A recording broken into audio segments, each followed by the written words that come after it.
The repo man showed up on a Tuesday morning in March of 1982, driving a flatbed truck with Benson Equipment Recovery painted on the door.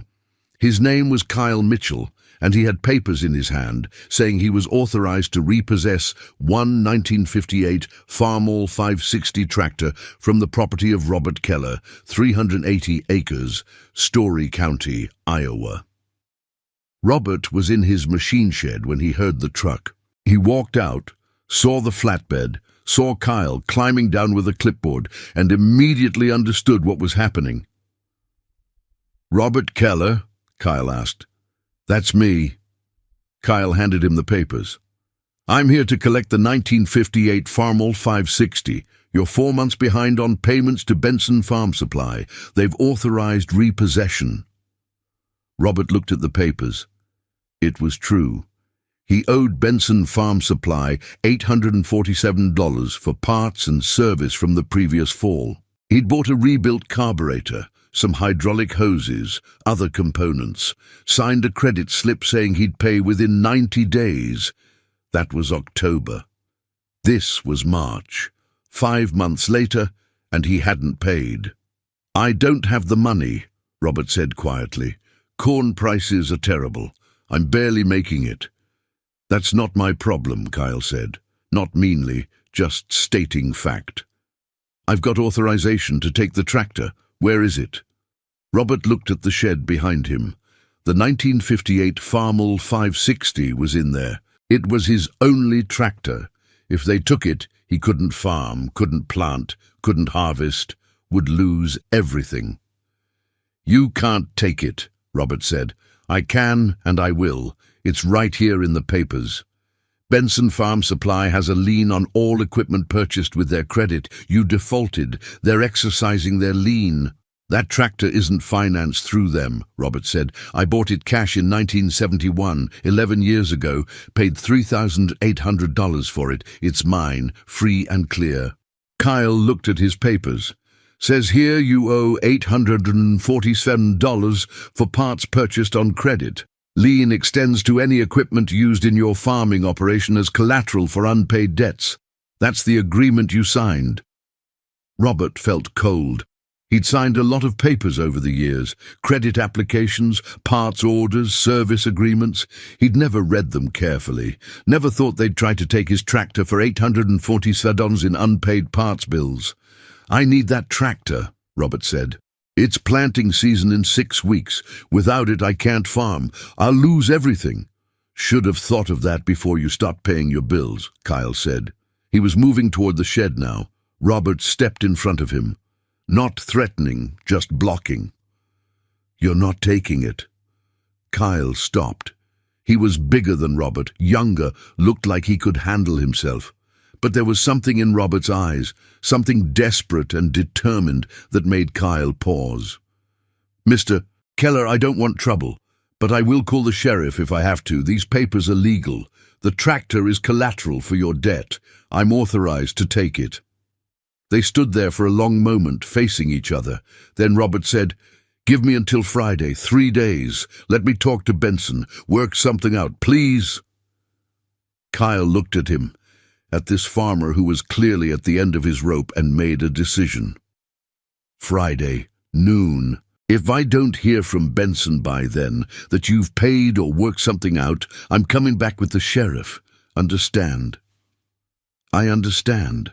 Kyle got back in his truck and left. Robert stood in his driveway, holding the repossession papers, watching the dust settle. Then he went inside to figure out what the hell he was going to do. That confrontation in March 1982 was the lowest point of Robert Keller's life. But it was also the moment that defined everything that came after. To understand how Robert ended up there, and how he ended up owning the lands of the people who tried to repo his tractor 20 years later, you have to go back to 1971. Robert Keller bought his 380 acres in Story County, Iowa in April of 1971 for $425 per acre. Total purchase price, $161,500. He was 34 years old that spring, had been farming rented ground since he came back from Vietnam in 1968, 3 years of paying rent to other landowners while saving every dollar he could. He'd saved $35,000 working 2 jobs for 3 years, farming rented land during the day, working second shift at the Firestone tire plant in Des Moines at night, 45-minute commute each way, got home at midnight, up at 5 a.m. to farm. His wife Mary kept the books, raised their 2 kids, never complained about the hours he worked. That $35,000 went down on the land. He financed the remaining $126,500 through Ames National Bank at 7.5% interest over 20 years. His monthly payment was $1,024. That was $12,208 per year, just for the land, before any other expenses. He bought a used 1958 Farmall 560 that same month for $3,800 cash. The tractor was 13 years old when he bought it, had 4,200 hours on the meter, paint faded, some rust, but mechanically sound. The previous owner had maintained it well. Robert inspected it carefully, drove it, checked everything. It would do. It would be his only tractor. Robert was careful with money.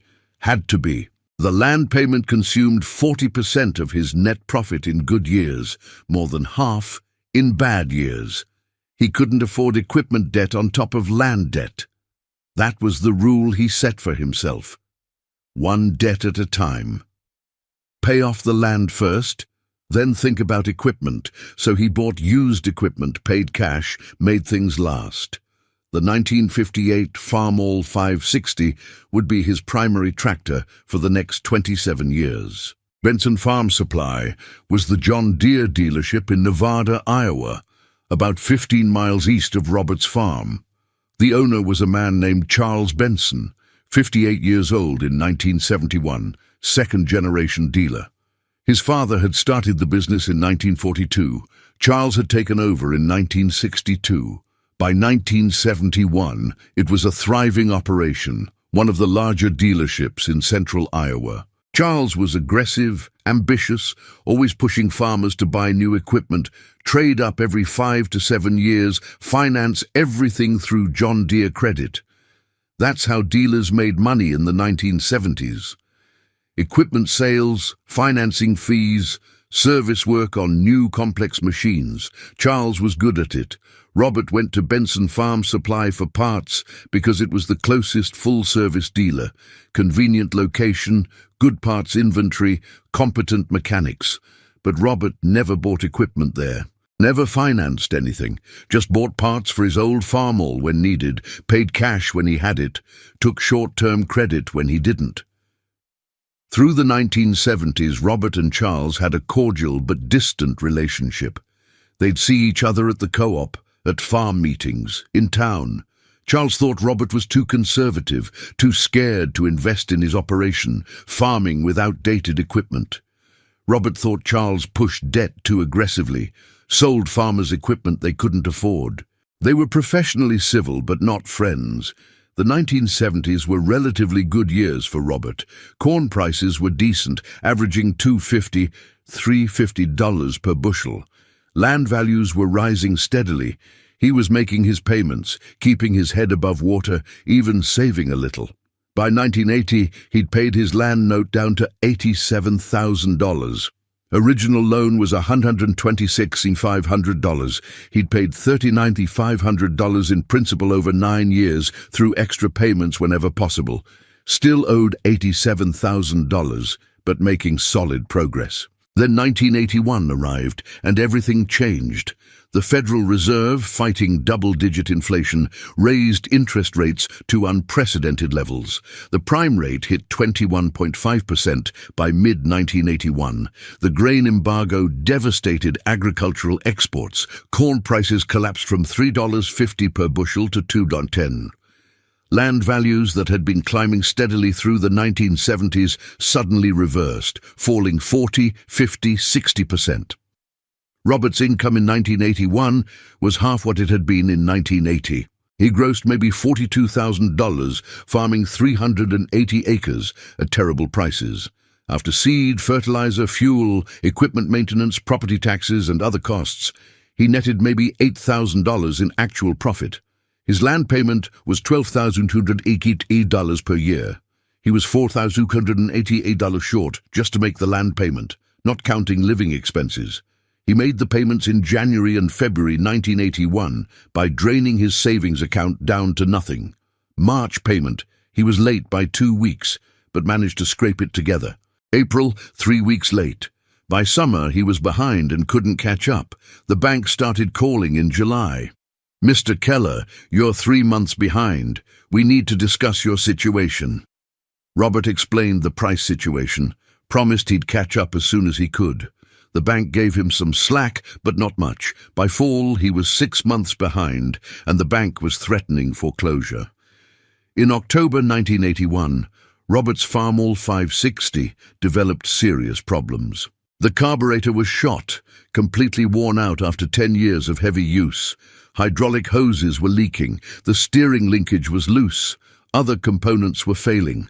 The tractor needed work, and Robert needed that tractor to harvest his crop. He went to Benson Farm Supply, talked to the parts manager, got quoted $847 for everything he needed. Rebuilt carburetor, $287, hydraulic hoses and fittings, $193. Steering components, $247, miscellaneous parts and supplies, $120, total $847. Robert didn't have $847, didn't have $400, didn't have $100. He'd drained every account paying the bank to avoid foreclosure. The parts manager, who'd known Robert for years, offered credit. "We can put it on account, 90-day terms, pay by January 15th, no interest." Robert hesitated. He hated credit, hated owing money, but he needed those parts or he couldn't harvest. "All right, 90 days. He signed the credit application. It was 3 pages of fine print. Robert signed the last page without reading any of it. The parts manager handed him the parts. Robert took them home, installed them himself, got the tractor running, finished his harvest. 90 days passed. January 15th, 1982 arrived. Robert still couldn't pay. He'd sold his crop in December, but every dollar went to the bank to catch up land payments. He called Benson's, talked to the bookkeeper, explained his situation. "I'll pay as soon as I can, just need a little more time." The bookkeeper, a woman named Helen who'd been with Benson's for 20 years, made a note. "I'll let Mr. Benson know, but Robert, we need this paid. We've got our own cash flow issues. A lot of people aren't paying." February passed. Robert still hadn't paid. Called again, same conversation. Helen was getting less friendly, more insistent. March arrived. Still no payment. On Monday, March 8th, 1982, Charles Benson was in his office going through accounts receivable. His dealership was in serious trouble. Equipment sales had collapsed. January and February, traditionally slow months, had been completely dead. 0 tractor sales, 3 used equipment sales, small dollar amounts. His cash flow was catastrophic. He was looking at $143,000 in outstanding accounts receivable. Money owed to the dealership by farmers for parts, service, equipment. Most of it probably uncollectible. Farmers going broke left and right, couldn't pay their bills. He saw Robert Keller's account, $847, now 60 days overdue. Not a huge amount, but something. Charles picked up the phone, called his lawyer. "I want to enforce the equipment lien on the Keller account. Send Mitchell to repossess the tractor." His lawyer hesitated. "Charles, are you sure? It's only $847, the cost of repossession. I don't care. I need to send a message. People need to know I'll enforce collection. Send Mitchell." That's what brought Kyle Mitchell to Robert's farm that Tuesday morning in March 1982. That's what brought Robert to his kitchen table that afternoon, holding repossession papers, trying to figure out how to save his tractor and his farm. Robert had 3 days to Friday noon. He needed $847. He had $93 in his checking account. His wife Mary had $47 in her egg money account. They had $140 total to their name. Robert called his brother Tom in Cedar Rapids Tuesday afternoon.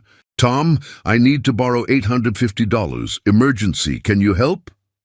Tom, who worked as an engineer at Rockwell Collins making decent money, said, "Bob, I wish I could, but Janet and I just closed on a house last month, put every dollar we had into the down payment.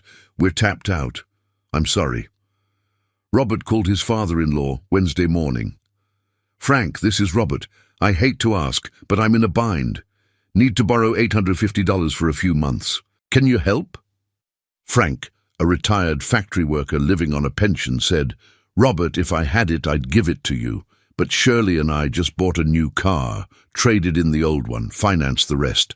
We don't have any spare cash right now." Robert spent Wednesday afternoon calling everyone he could think of. Old army buddies, cousins, friends from high school. Nobody had $850 to lend. Or if they did, they weren't willing to risk it on a farmer who was clearly struggling. Wednesday evening, Robert sat at the kitchen table with Mary, going through everything they owned that might be worth something. The truck, 1974 Ford F-150, worth maybe $3,200, but they needed it. The furniture, garage sale value, maybe $800 total if they sold everything. Mary's mother's china set, sentimental value, no real market value. Thursday morning, Mary made a decision.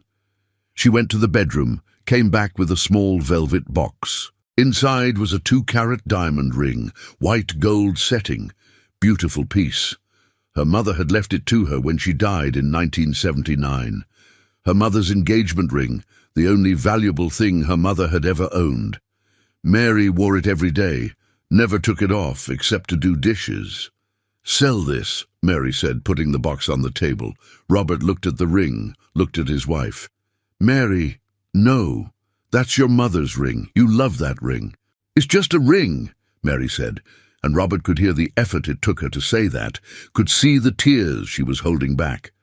"This farm is our life, our future, our kids' future. Take the ring. Sell it. Save the farm." Robert picked up the box, looked at the ring. The diamond caught the morning light coming through the window, threw tiny rainbows across the table. He closed the box, put it in his pocket. Friday morning, Robert drove to Des Moines. Went to 3 jewelry stores in the morning, got 3 offers. First store, $750. Second store, $825. Third store, $925. He took the $925 from the third store, got cash, drove straight to Benson Farm Supply. He walked into Charles Benson's office at 10:30 a.m., 37 minutes before Kyle Mitchell was supposed to show up with the sheriff. Charles was on the phone, looked up when Robert walked in. Robert put 9 $100 bills and 1 $25 bill on Charles's desk. "That's 9 $25s. $847 pays my debt. The other 78 is for the trouble I caused. We're square." Charles stared at the money. "Where'd you get this?" "That's my business. The debt is paid. I want a receipt and I want the lien released." Charles wrote out a receipt, signed it, handed it to Robert. Robert took it, turned to leave. As he was walking out, Charles called after him, "You're barely hanging on, Keller. This farm crisis is just getting started. You should sell out while you still can. Get something for your land before it's worthless." Robert kept walking, didn't respond. Got in his truck, drove home. When Mary asked him if it had worked, if the debt was paid, he just nodded. Couldn't speak. Gave her the receipt. She looked at it, put it in the drawer with all their other important papers, and that was that. They never talked about the ring again. Robert farmed the 1982 season with the tractor that had almost been repossessed. His Farmall 560 that he'd bought in 1971, that he'd owned until 1998. Robert survived the farm crisis. Barely, but he survived. By keeping equipment expenses at absolute minimum, by maintaining what he had, by making do with less, he got through. His land payment was his only debt, and he'd paid it down enough that he could handle it even at $2.10 corn. Not comfortably, but he could handle it. Charles Benson's dealership didn't survive. Equipment sales never recovered. By 1983, he was losing money every month. By 1984, he was desperate. By August 1985, Benson Farm Supply closed its doors after 43 years in business. Charles lost everything: the building, the inventory, his house, his savings, all gone to the banks. Charles had to take a job selling insurance for Nationwide in Des Moines. He was 62 years old, had never worked for anyone but himself, hated every minute of it, made $32,000 a year, a fraction of what he'd made during the boom. Drove 45 minutes each way, worked until he was 75 because he couldn't afford to retire. Robert heard about the dealership closing through the farming grapevine. Felt no satisfaction, no vindication, just a kind of sad inevitability. Another business gone, another family broken. That's what the crisis did. By 1990, the farm crisis was ending. Corn prices had stabilized around $250 to $80. Land values had stopped falling, started creeping up slowly. Farmers who'd survived were cautiously rebuilding. Robert had survived, paid off his land completely in January 1991, exactly 20 years after buying it. Made his last payment of $1,024, got the satisfaction letter from the bank, held the deed free and clear for the first time. He was 54 years old, owned 380 acres outright, and had zero debt. And because he'd survived by keeping costs at absolute minimum, because he'd never taken on equipment debt, never bought new, never tried to expand, he'd accumulated some savings. Not a lot by boom year standards, but $95,000 by 1995. Real money. In spring of 1995, Robert saw a notice in the newspaper, "Farmland Auction, Bank-Owned Properties." He went to look at the list. One parcel jumped out: 280 acres in Nevada Township, Story County. Good land, similar to his own. Starting bid, $800 per acre. Robert did some research, found out whose land it had been. Charles Benson, the dealer who'd tried to repo his tractor in 1982. Turned out Charles had bought 280 acres in 1979 at the peak of the market, paid $2,200 per acre, total price $616,000. Put down $30,000, financed $586,000 at adjustable rate. When rates spiked and the dealership failed, Charles couldn't make payments on anything. Bank foreclosed on the farmland in 1987. It had been sitting on the bank's books for 8 years, couldn't find a buyer at any price. Now they were auctioning it. Minimum bid, $800 per acre, which was $224,000 total. Robert had $95,000 saved. He called the bank before the auction. "I'd like to make an offer on the Nevada Township parcel, 200 acres. I can pay cash. Would you take $700 per acre? That's $196,000. The bank officer, tired of carrying the property, seeing no other buyers, said, "Let me talk to the committee." 3 days later, "Mr. Keller, we'll accept $700 per acre, $196,000 cash, close within 30 days. Robert bought Charles Benson's foreclosed land, the man who'd sent the repo man to take his tractor in 1982, who told him to sell out while he could. 13 years later, Robert owned Charles's land. In 2002, another opportunity came up. Kyle Mitchell, the repo man who'd shown up at Robert's farm in 1982, had tried farming himself. Bought 160 acres in 1984 with money he'd saved doing repo work. Thought he could make it. Couldn't. Foreclosed in 1989. The land had been bank-owned since then. Robert bought it at auction. $900 per acre, $144,000 cash. Now he owned 820 acres, his original 380 plus the 280 that had been Charles Benson's, plus the 160 that had been Kyle Mitchell's.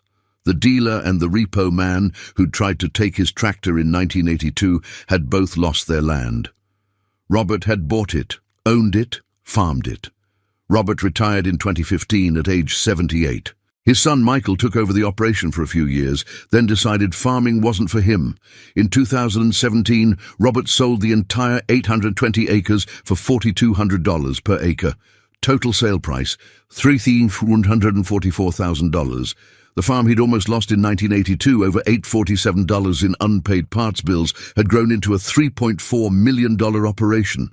Charles Benson died in 2011 at age 98, never farmed again, never recovered financially, spent his last years in a nursing home on Medicaid. Kyle Mitchell moved to Omaha in 1990, worked at the Kellogg plant until retirement, lived on Social Security. Neither one knew that Robert Keller had bought their foreclosed land. Robert Keller died in his sleep in January 2019 at age 82. At his funeral, his son Michael told the story to a packed church. In March of 1982, they tried to take Dad's tractor for $840 in unpaid parts bills. They sent a repo man with legal papers and a flatbed truck. Dad had 3 days to come up with the money or lose everything. He sold my grandmother's diamond ring, the only valuable thing we had. Paid the $847, saved the tractor, saved the farm. Michael paused, looking out at the crowd. 20 years later, Dad bought their land, the dealer who tried to repo the tractor. Dad bought his 280 acres at foreclosure auction. The repo man who came to take it, Dad bought his 160 acres. The people who tried to destroy us in 1982 lost everything in the crisis. Dad survived and ended up owning what they'd lost. He looked down at his notes. Dad never talked about it much. He didn't see it as revenge or vindication. He just saw it as survival. He survived because he didn't have equipment debt. They didn't survive because they did. Simple as that.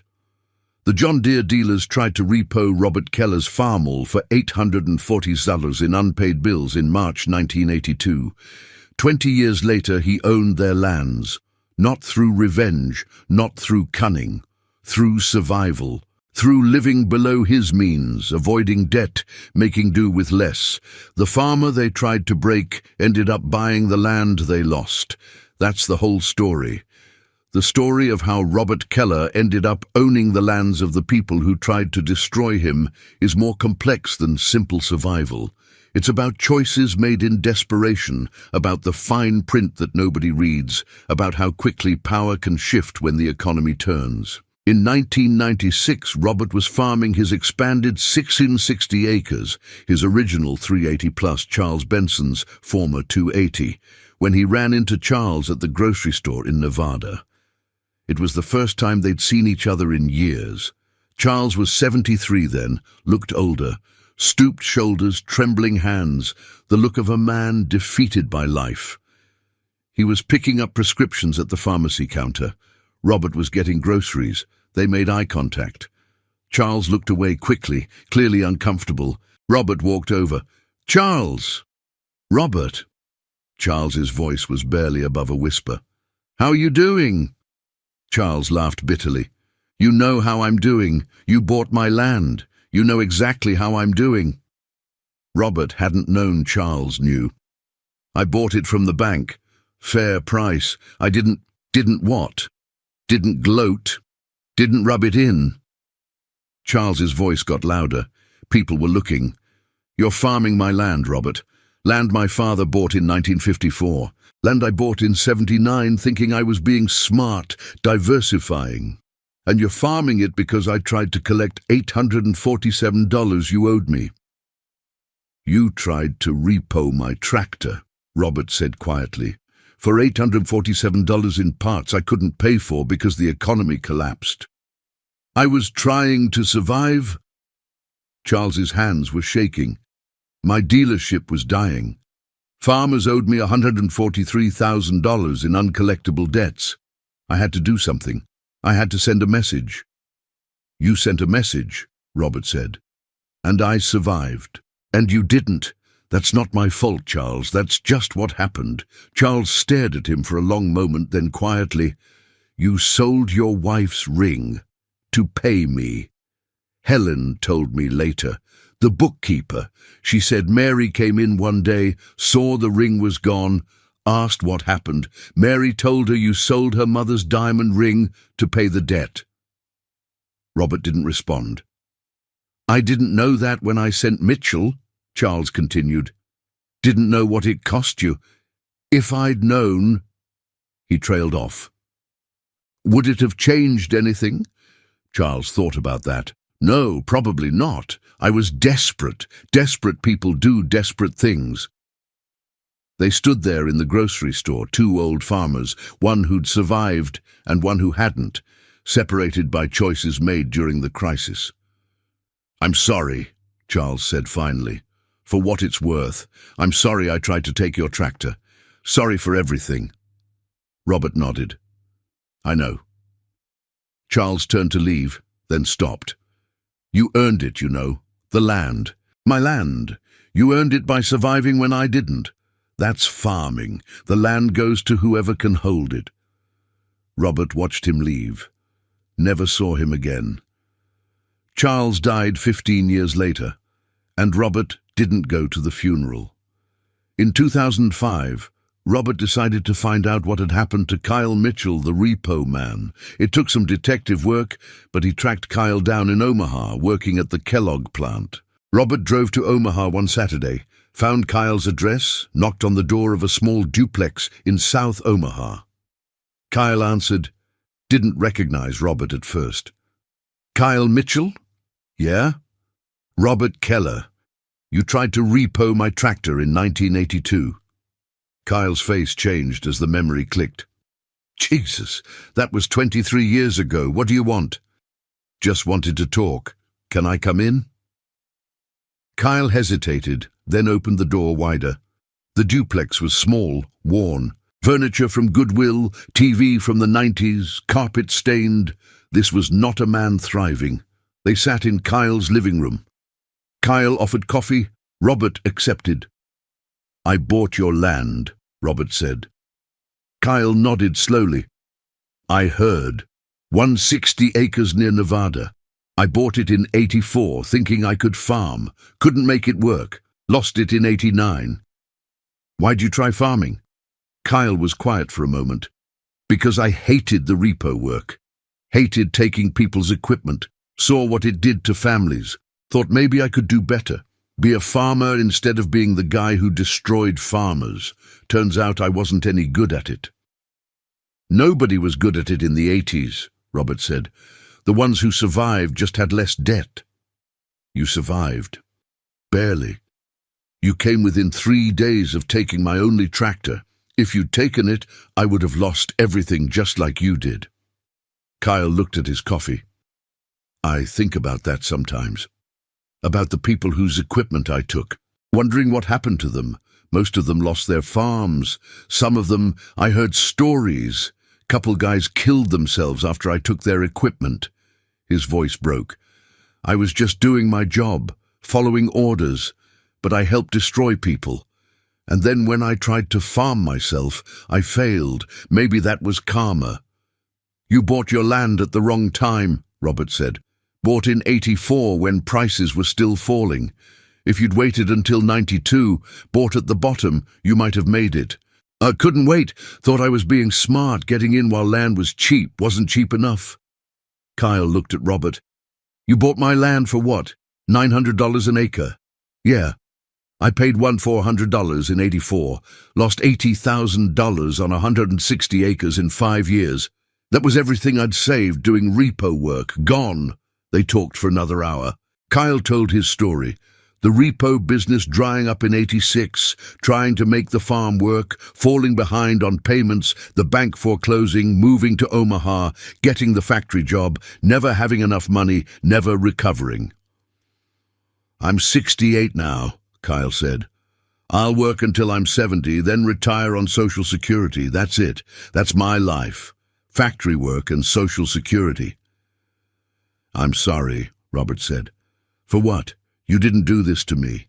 I did it to myself. Bought land I couldn't afford. Tried to farm when I didn't know what I was doing. Lost it all. That's on me." When Robert left, Kyle walked him to the door. "You know what's funny? In 82, I had all the power. I had the papers, had the authority, could take your tractor and destroy you. You were desperate, begging for 3 more days. Now look at us. You own 820 acres. I work at a cereal factory. Power shifts fast." Robert thought about that on the drive home. Power shifts fast. In March 1982, Kyle had the power to destroy him. 23 years later, Robert owned land Kyle had lost. Neither had intended it. Circumstances, timing, choices made under pressure. That's all it was. Robert farmed his 820 acres through the 2000s, watched land values climb back up, past the 1980 peaks, into territory nobody had imagined.